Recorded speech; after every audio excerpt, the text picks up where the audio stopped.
So if I was to go back to my chart here, I have delivery.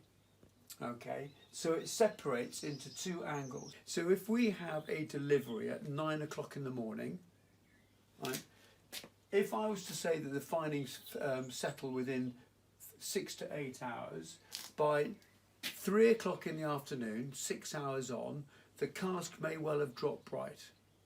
So if you would have a delivery on Monday morning at 9 o'clock, if you left it until Tuesday before you vented it, you must roll it. Okay. If you have a delivery on Monday at 9 o'clock and you get to it by 12 o'clock, then actually you're probably okay. But what I'm doing is just rolling it. The reason why is because I just want to stir up the findings again to make sure the little platelets are everywhere.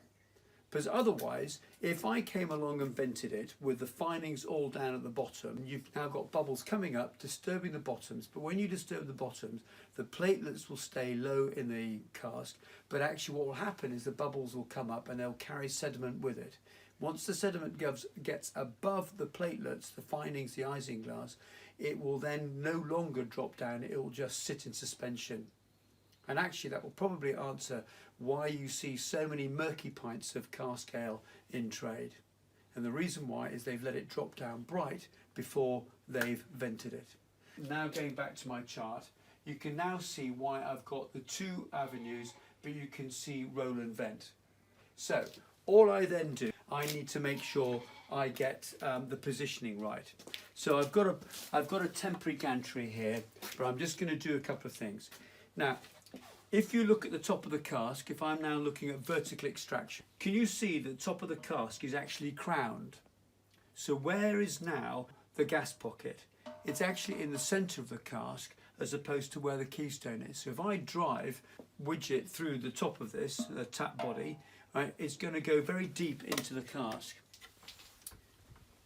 And I don't know if you can see there, can you see the three little holes? If all of those are in beer, right, with the pressure inside the container, so I'll lose a lot of beer. So what I actually want to do with this particular cask here is I need to tilt it.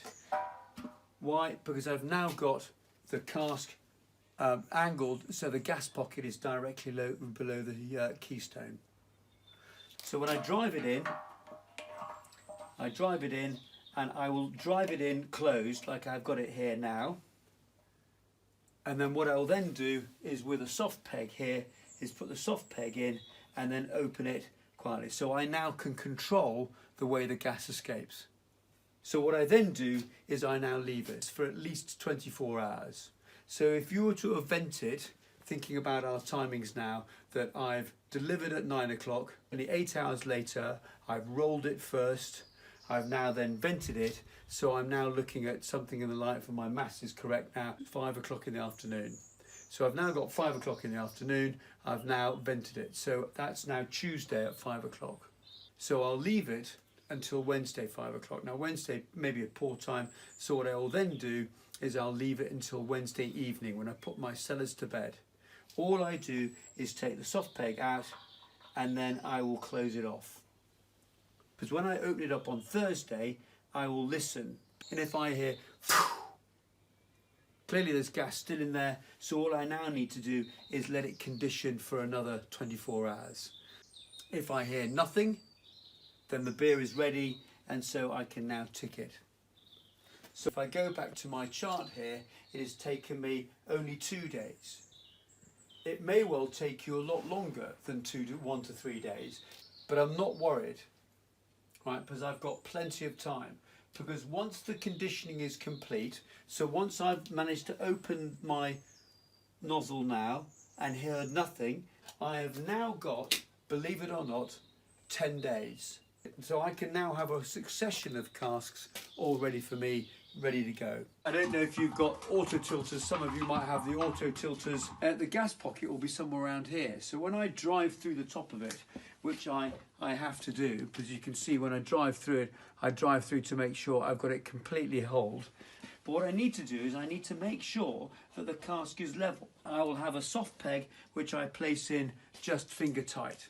So you notice I haven't whacked it in, because what I need to do is I need to allow the gas to escape. If I whack it in, I'll pinch that soft peg too much, and it won't allow it to breathe.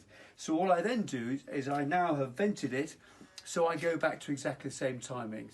I will swap over the soft peg with the hard peg. I will actually seal it now because I want to allow the gas to accumulate. Once I lift it and hear no gas coming out, I can now reseal it, and I'm back down to the 10 days. All I need to do is then just reorientate the cask for when I go on to serve. It's very simple. All I do is very carefully, I remove the chock and place it back into its central position.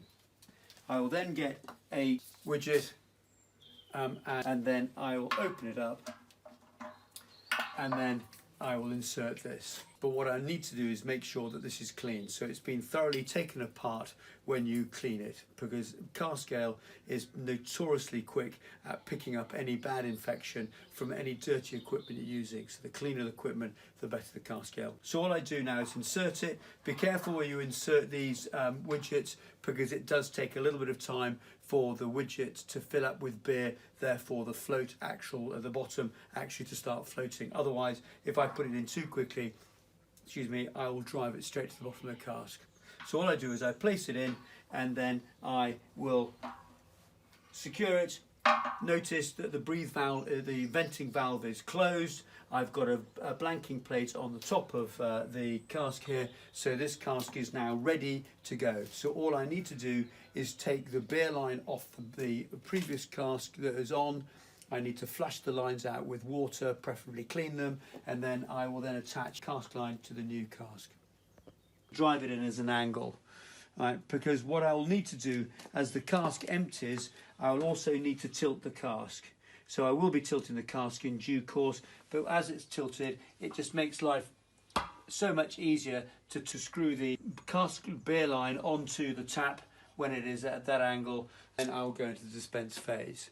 As I start to draw the beer off, I will want to tilt the cask, and I can tilt it up to about 5 inches.